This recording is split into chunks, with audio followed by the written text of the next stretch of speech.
So, I guess we start off with the conclusion of our Indiana Jones series and do our later Last Crusade review.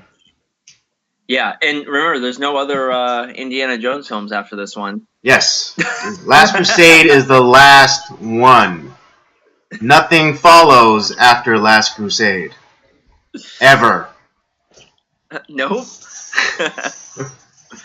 Yes, but yes, in this third installment, we are again travel with Indiana Jones on his quest to find the Holy Grail, the cup that Jesus drank from at the Last Supper, and also was used to collect the blood, while his blood while he was being crucified on the cross. Okay. Before we continue, because I had to go in because obviously I study the Bible a lot, and I had to go back and see if was that actually is it more of just a legend, or was that same cup actually used to collect his blood at the cross? All right. Well, I mean, for those of you unfamiliar with the details of the Last Supper, Jesus does, distribute wine in a cup to his disciples. So we could at least be certain that there was a cup at the Last Supper. Absolutely, yeah, I do agree with that. I know. And but as to whether or not one of the disciples used that same cup to collect Jesus' blood, that's a little bit. I'm gonna dig into that. So I'm gonna look into that for next week because I didn't, I didn't get a chance to do that this week, and because obviously I know about the Last Supper and the crucifixion and all the the importance of all those things. Mm-hmm. But I was I don't remember if that's if that was just a legend or if that actually did happen, and I just it was one of those details that I missed. Mm-hmm. But yeah. Right. Well, anyway, I mean, so at least a little bit of a sidetrack. Yeah, I mean, at least for the four Gospels, they don't. I mean, they meant when it gets to the scene of the crucifixion, there there are at least the disciples are there. Jesus' mother is there in one of the books. Mary Magdalene is there. I think Peter is there for a time. Or yeah, but he's just kind of in the background, and then John, John is there. Yeah. The author of the book of John, and as well as Revelations. Yep. And yeah, I believe, yeah, but no mention of a disciple, or even how they proclaim in Last Crusade that Joseph of Arimathea took the cup and collected the blood. That I don't know. So I'm gonna have to look into that. Yes, but going back to kind of the synopsis of the movie, yes, Indiana Jones is recruited to hunt down the Grail, and there's a lot of twists and turns, and ultimately they do find the Grail, but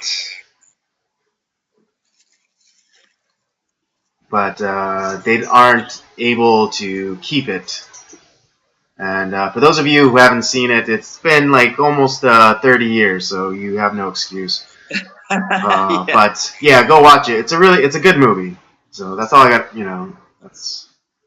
So you should have watched it, or if you haven't watched it, then you are at least somewhat familiar with the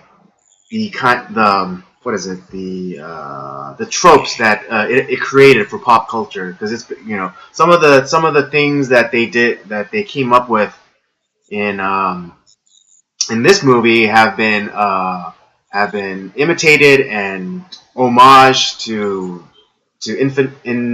infinity. Yeah. So there's a couple of things that I really like about this film. One, I'm always a sucker for like origin stories and learning about like how a character comes to be who he is. In the case, obviously, we dive a little bit into Indiana Jones's past, and just we see how it is that he started to be. Obviously, he was always like tutored and taught about history and legends and respecting history, from his upbringing. But there's also kind of like why he's kind of a lone ranger, kind of like he doesn't really like to partner up with people, and that's just the relationship that he had with his dad kind of kept him from he's not necessarily the warm and fuzzy type. Yeah, he wasn't a ward like Cleaver or Father Knows Best or Mike Brady type. No, definitely not. Yeah, and I think he does it. He does kind of address that. It's like, oh, did I ever tell you to do your homework or or wash your face or whatever? It's like I let you do you essentially. Yeah. I mean, and and Indiana Jones' father is played by none other than the legendary Sean Connery. Oh, it was the best. Yes, best casting ever. Yeah, definitely. Something else that I'm always a sucker for a good origin story. That's as much as like people hate like the prequels for Star Wars. I like kind of the idea of learning how Anakin becomes Darth Vader, or we learn about like how Darth Vader becomes who he is.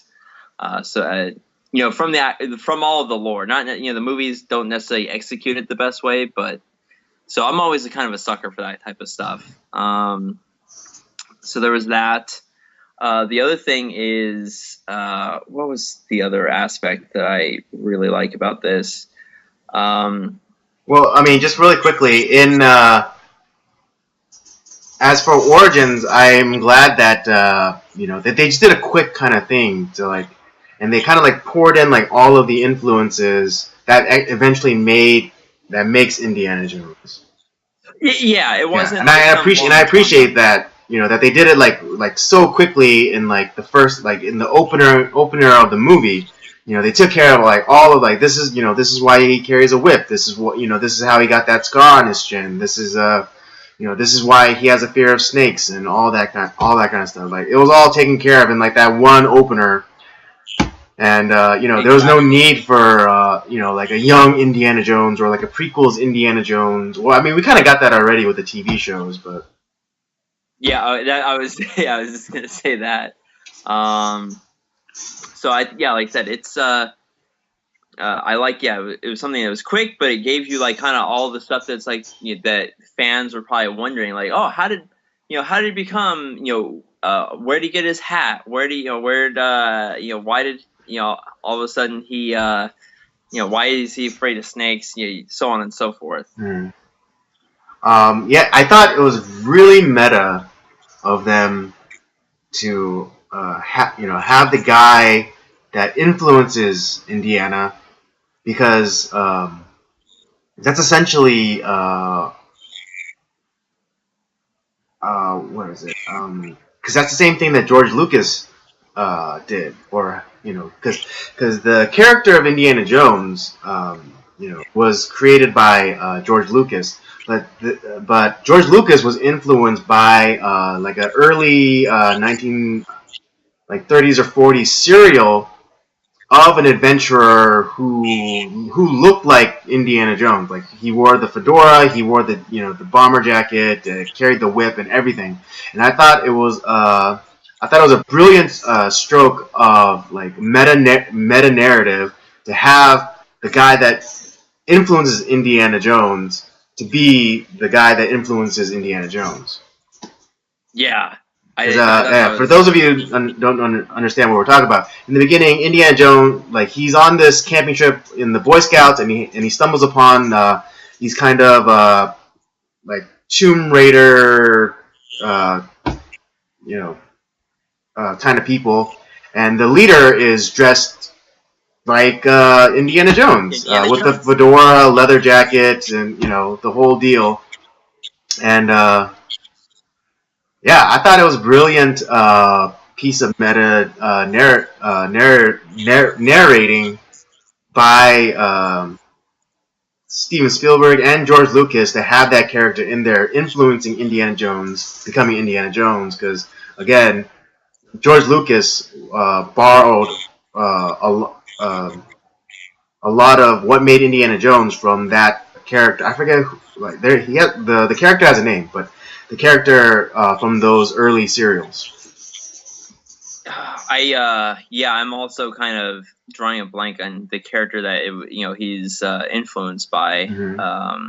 But regardless, still pretty cool. The other thing that I really like about the film, and I've mentioned this in the last few times we've been doing Indiana Jones, is that it's like they're all seeking after the Holy Grail, yet there's also like a catch to about the Holy Grail. Yeah, in this case, it turned out to be a real thing, but it wasn't something that could just be exploited. There was traps in place, and for good reason. So what we discover is from the beginning of the film is there's a package that's delivered to Indiana Jones, and he's not sure what it is, and as he is heading out from the university, he's kind of ganged up on by a few henchmen who deliver him to a guy who is talking about like, hey, I'm on the search for the Holy Grail, and look at what I found so far. And he's like, well, we're almost there. We have like a lot of these things together, but my lead guy who was working on this has been kidnapped, and so Indiana Jones is it's like, oh well, you don't really want me, you want my dad. He's the expert on the Holy Grail mythology and searching for it. It's like, yeah, that's who the lead guy was. It was your dad, and pretty much he got kidnapped, and so that's what gets Indy into doing it, because he wants to find his dad, and that's how the whole movie goes on. And and surprise, surprise, the Nazis are back, like they were in the first film. Right, And, because I think George Lucas understood, like, he's like, Indiana Jones needs like a big enemy to, it can't just be like these like in Temple of Doom, where it was just like this in the middle of the jungle, like bad guy sort of thing. He needs basically Indiana Jones needs Nazis to punch. Yeah, that's the winning formula. And so that's kind of how the movie starts, and it starts off as a rescue of his dad. He's fighting the Nazis. There's twists and turns where people that he thought were on his side were actually Nazis, and they're constantly like they're on a race and searching for clues, and the one group is trying to beat the other group there, and it's a race. It's great. But I thought that secret society was kind of useless. The secret society. Yeah, like about the Templar Knights who drank from the Grail and lived for several over centuries. like for 150 years. Yeah, but then like they were so the story goes in the movie. There's a story about three brothers who fought in the First Crusade, and they were the ones that found the Grail. And then one of the brothers, because he was the most virtuous and bravest and whatever, was selected to stay with the Grail and guard it. and the other two brothers, went out to, went back into the world for some reason, and then they passed, and then one of the brothers passed on the story to a monk who then put it into a book, and I guess one of the other brother went and told a bunch of people, and they decided that they were going to take on uh, the duty of protecting the Grail, and so this kind of secret society sprang up, and they were what was it? They were commissioned to protect uh, the clues to where the Grail is. But I thought they were kind of useless characters because one, they're initially made out to be bad guys or people working with the Nazis, but then it was revealed that they were the good guys, and then they even tried to help and perform an ambush on the caravan of Nazis on their way to the Grail, but they all ended up getting killed. Yeah. So yeah, I guess you're right. It's I thought the idea with the Templar Knights was kind of cool, but yeah, the whole society itself was it's okay. I think that what to me the best part of the film was the interaction between Indiana Jones and his dad. Oh yeah, and the cast of characters, they had Indiana Jones's boss from the university with him, and then a recurring character from the first film. What's his name? John Rhys Davies. Sulla. It was played by John Rhys Davies, and for those of you too young, he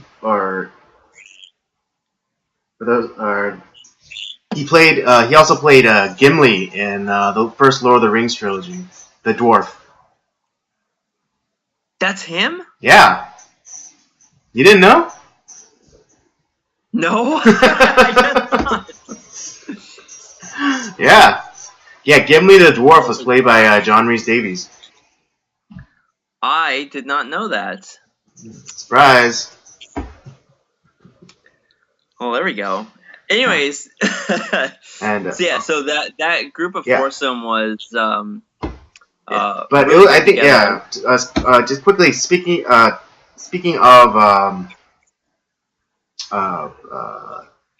Indiana Jones' dad, I thought it was great because it very much felt like a guy bringing his dad to work, and the dad just constantly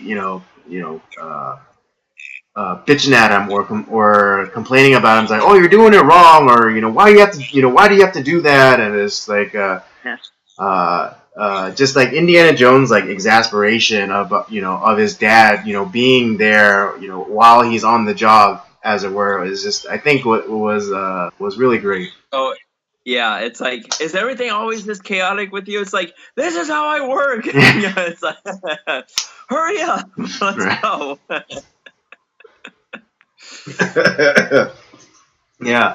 I love the dynamic and how they played off. How Harrison Ford and Sean Connery played off each other was just perfect. So it made for a more of a believability of them being father and son, or and having that strained father-son relationship. I think one of the funnier moments in the movie was where right after Indiana rescues his dad, he was it the one of the Nazi soldiers kind of takes the what we think of as the female protagonist hostage, and his dad is saying, "Don't trust her, Junior. She's a Nazi." It's like, oh yeah. He's like, I'm gonna kill the Nazi takes the girl who's working with him in the beginning, but then she ends up turning end up being a Nazi as well. But then, like, they do like the trick where, the Nazi takes her hostage, and he's like, "I'm gonna shoot her if you don't, if you don't put down your gun." And then the dad's just like, "Yeah, go ahead, kill her." And then, of course, Indiana Jones is like having like this conflict. He's like, "No, don't kill her." It's like, "Go ahead, go ahead, shoot her." It's like she's one of them anyways. Yeah. But and then it turns out that they both like slept with her too. Oh yeah. Well, it's like, and she's having this dialogue with Indiana Jones, and like how it's like, I'm so sorry I had to betray you. It's like it was such a wonderful night together. It's like, and then, but was it Henry Jones Sr.? He thinks that like she's referring to him as like, oh, it was great for me too.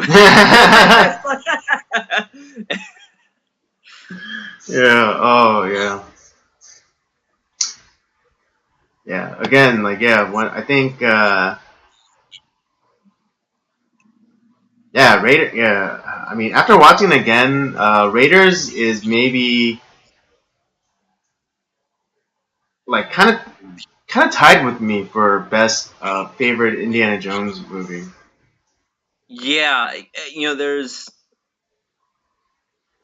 Yeah, I have a hard time choosing between Raiders and The Last Crusade. Uh huh. I had to say Raiders is probably my favorite, with like a very close second is Last Crusade, with Temple of Doom a distant third. Yeah. Yeah. I mean, but for me, it's like it's too close. Like I don't know if I can say like I like even though Raiders was my first, like everybody. But after watching Last Crusade again, I was just like, man, like this movie was so good. Like, I don't know, like if I could say that it was that much better than Raiders. So Yeah, I think what gives me gives Raiders of the Lost Ark just that little push like further is it still has my favorite scene ever in one of my favorite movie scenes ever, where like there's supposed to be that sword fight and he just shoots the guy. I think that's like that's one of my like top like favorite scenes in a movie. well, I think in terms of scenes where it's been imitated, parodied, and homaged as much as that one that you just talked about with the sword. I think the scene in Last Crusade has been esteemed just as much, and that is on the Zeppelin. The Holy Grail scene. No. Well, that too, but the Zeppelin where Indy, to evade like the Nazis, he dresses up like he knocks out like one of the stewards and then puts on the uniform and then starts acting like the steward to keep an eye on the Nazi, and then his father's is confronted by the Nazi, and then he decks him and tosses him out of the Zeppelin while it's still like relatively near to the ground, and everyone's like kind of looking at him, and then he says like, "Oh, no ticket," and then everyone like freaks out and like they bust out their tickets like, I had my ticket." That's that was a good scene too. Yeah. But yeah, the other scene then is also the one in the cave where they meet one of the original knights, and the test is there's a whole array of different cups and goblets and things of that and like that, and he says, "Oh, choose wisely," and the test is you have to pick the right cup. And of course, one leads to life, and all the other ones lead to death. right? And of course, like the big bad of Last Crusade, it's like it's not even he chose. Like he allowed the double crossing Nazi bitch to pick for him, and it's like yes, this must be the cup, and he drinks from it, and then he fast forwards through his life, and like in a matter of moments, he starts to age and then he becomes dust. Great practical effects too, by the way. Yes, actually, yes, that's another great point. But then like the line delivered by the knight is like oh, he chose poorly. Yeah.